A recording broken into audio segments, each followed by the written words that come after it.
BJP's top leader LK Advani was planning to attend a campaign rally around 4 pm. Starting from 3:45 pm, bombs start going off all over Coimbatore. The city was on its edge, not knowing where and when the next bomb is going to go off. It had about 60 kilograms of RDX and gelatin sticks wired up, and it had not been diffused yet. From my own personal experience, I could hear at least 4 bombs going off. Not just the bomb blast, it was also the communal riots that had an equal and lasting impact. Coimbatore was brought to its knees by the madness of religious violence.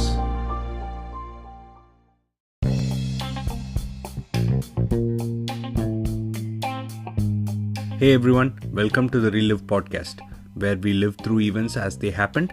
I'm Jay Venkat, and in this episode we will be reliving the Coimbatore bomb blasts of 1998. Later in this episode, we have Shrikant Ramachandran recounting his experience of the bomb blasts.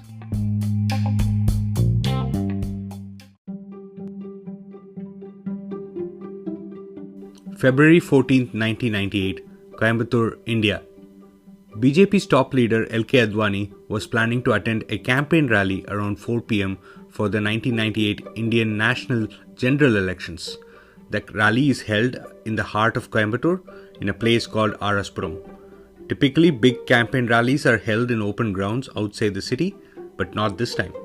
In fact, a few weeks before, the Tamil Nadu State Chief Minister M. Karunanidhi also held a rally from the same location. Hundreds of people are attending this event. The area is packed by 3:30 and the crowd is waiting for Advani to arrive.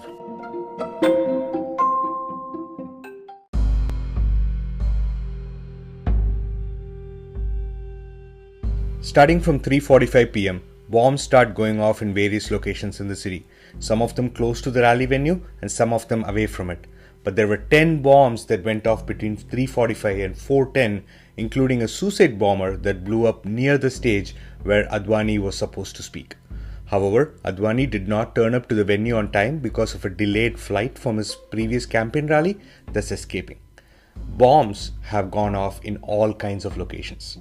Cloth stores, government medical hospital, the stage where Advani was supposed to speak, on a cart near the rally area outside of a BJP office, and the most infamous of all, there was a car bomb placed within 200 meters of where the rally was held.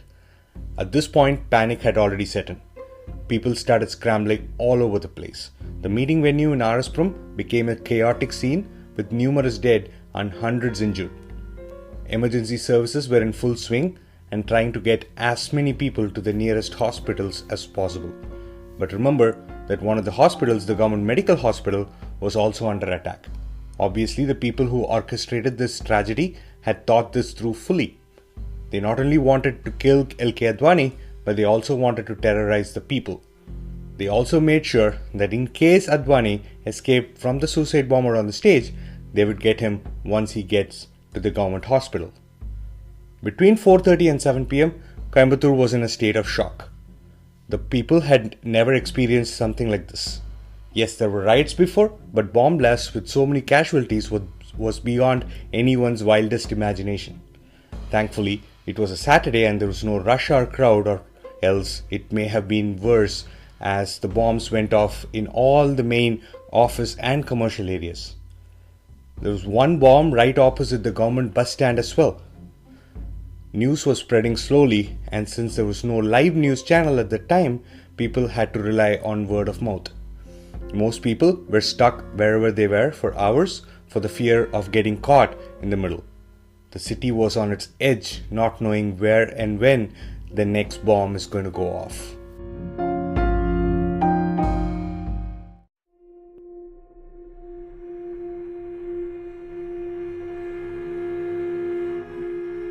Late that night, details of the car bomb that was found about 200 meters from the rally location came through. It had about 60 kilograms of RDX and gelatin sticks wired up, and it had not been diffused yet. They were awaiting bomb squads to come in and start the diffusal process. They had placed numerous sandbags around the car to absorb the shock and power of the bomb in case it went off. They evacuated everybody within the blast radius that included a huge number of people since this was a very crowded residential area in the city. This caused great fear and panic across Coimbatore. It took the good part of the next 3 days to defuse the bomb by a commando squad that had to come all the way from Pune, which is near Bombay. One of the most heartbreaking incidents happened about 3 days after the bomb blast. There were a bunch of kids playing cricket. One of the kids went inside a bush to retrieve the ball and accidentally detonated a bomb that was hidden there. All the kids died. Suspecting that Muslim groups were responsible for the bomb blast, Hindu groups organized themselves and started setting fire to Muslim-owned shops and attacked certain Muslim-heavy neighborhoods. Retaliatory violence from the Hindu groups that followed also claimed lives and injured many people too. At the end of a bloody 3-day period, 58 people were killed and 200 plus injured in 13 bomb blasts in 11 different places and the riots.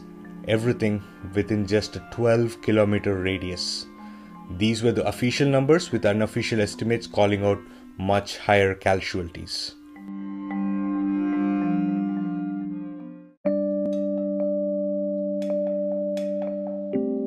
Coimbatore wasn't entirely new to communal violence. Since the 1992 Babri Masjid demolition in Ayodhya, intolerant groups from both religions have used the city as a base for furthering their agenda.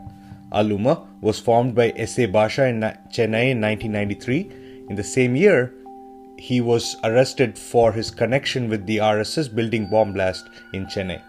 Later on, 17 of his associates, including Muhammad Ansari, the General Secretary of Al-Umma, were arrested under the Tada Act and were released only in January of 1997. A major catalyst for increasing tension were the 1997 November riots. These riots started when 3 Muslim men were held by a police constable for a traffic offence. As a result of whatever police action was taken, which is still unclear, the 3 Muslim men killed the constable after they were released. Since a police constable was brutally murdered, the police wanted to take revenge and they set off a major riot that not only targeted Muslims but also was allowing some Hindu communal groups to react as well. Madness followed and the city was in a state of emergency. Shops and schools were closed. The riots that started from the killing of the police constable lasted for about 3 days, killing 17 people, including 2 of the men who had killed the constable. These events left the city in a state of communal tension that resulted in the bomb blasts of February 14, 1998. During the months of December and January of 97 and 98, Al-Umma hatched the plot to take revenge for the November 97 riots during the election campaign rally of L.K. Advani on February 14th. The reason to choose that date was due to 3 things. 1. L.K. Advani is one of the top leaders of the ruling BJP party and has been connected to the Babri Masjid demolition. 2. The BJP party was a growing one during the 80s and 90s, going from 2 Lok Sabha MPs to becoming the ruling party by 1996. And 3. This gave Al-Umma a high visibility event to take revenge for the November riots.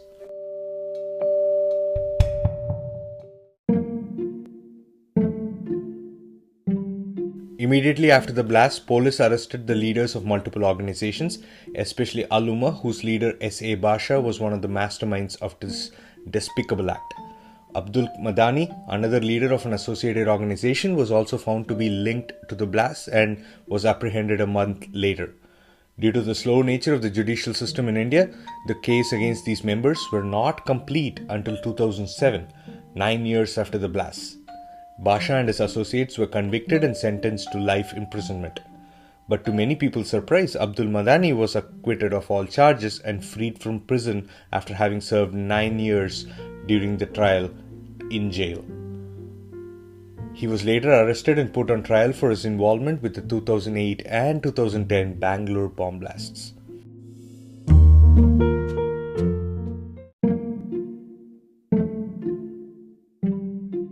Justice P.R. Gokulakrishnan, a former Gujarat High Court Chief Justice, was assigned to investigate the bomb blast and its reasons. His report, which was completed in 2000, said that the blast could have been averted if the Coimbatore police had been more vigilant about Al-Umma's activities.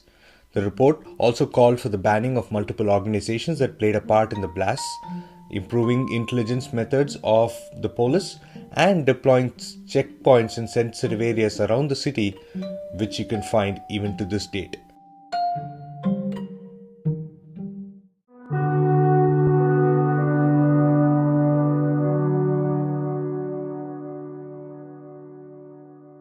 I was 14 when the bomb blast occurred. I was born and brought up in Coimbatore. From my own personal experience, I could hear at least 4 bombs going off and could see plumes of smoke from one of those bombs, which went off 3 streets from where I was living.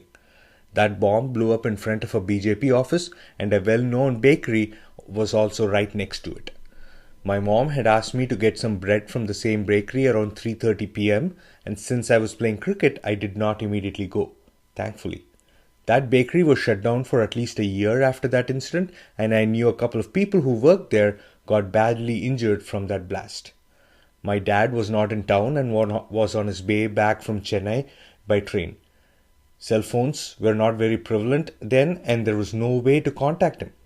We also knew that most of the landline circuits were jammed and we were not able to call many people, so even if my dad tried to call us, chances are he wouldn't be able to. There had been a bomb blast at the railway station as well that had taken the lives of 6 people. It was a very harrowing time for us as a family that evening while we were waiting for my dad to return back home safely. We found out from the Railway Information Center later that evening that the train was delayed by a couple of hours. My dad finally made it home around 11 p.m. that night, sharing one of the few auto rickshaws available with 2 other people. A few days after the blast, my dad took me and my brother to visit the site of the car bomb after it was defused. We saw hundreds of sandbags around an old Fiat car, and the whole area was still cordoned off with police still investigating the incidents. It was a surreal feeling to see my beloved city brought to its knees by the madness of religious violence.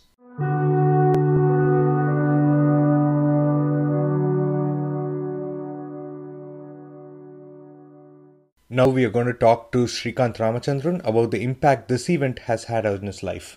He was 15 when the bomb blast took place. Hey Shrikant, thanks for calling in.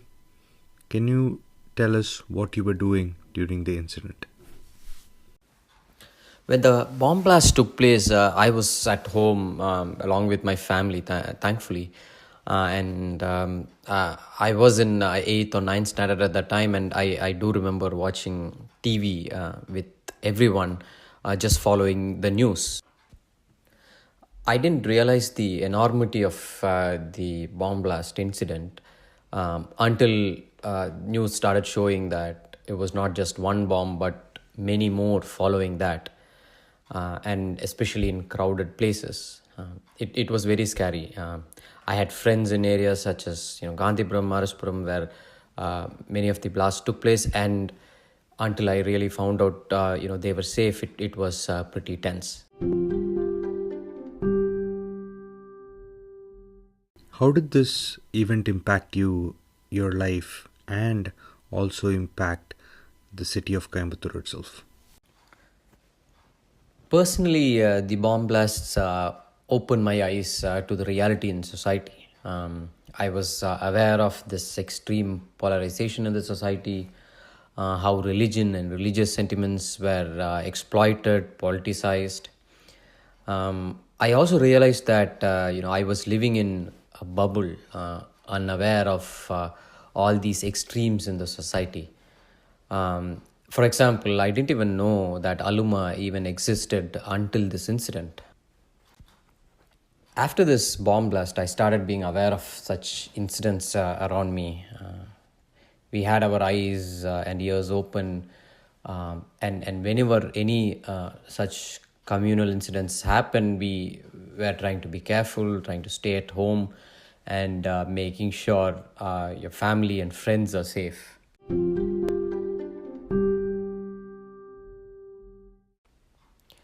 The bomb blast definitely had a major impact and changed Coimbatore forever in many ways. But remember that it's not just the bomb blast, it was also the communal riots that had an equal and a lasting impact on the common man in Coimbatore. Both these incidents created the fear factor.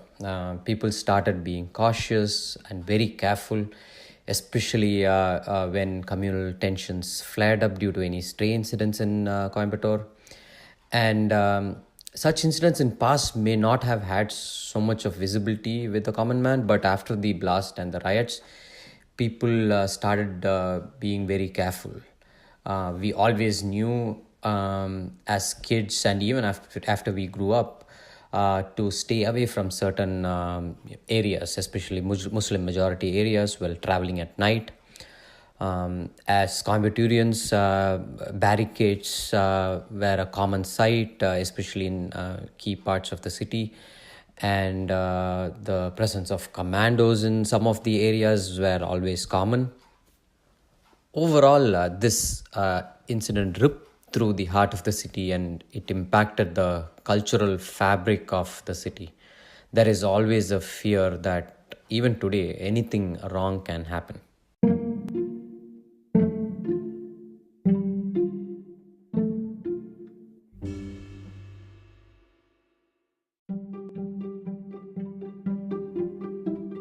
Coimbatore was heavily impacted by the bomb blast due to deaths, injuries, and the psychological scars it left on the people of the city. Another impact was the city's economy. Being a textile hub and an entrepreneurial city, it needed to maintain a peaceful environment to be pro-business. With such communal tensions, many investments did not make it to Coimbatore. However, the city got back up on its feet in a couple of years and has grown fast in the last 20 years to become an emerging hub of industrial and economic activity.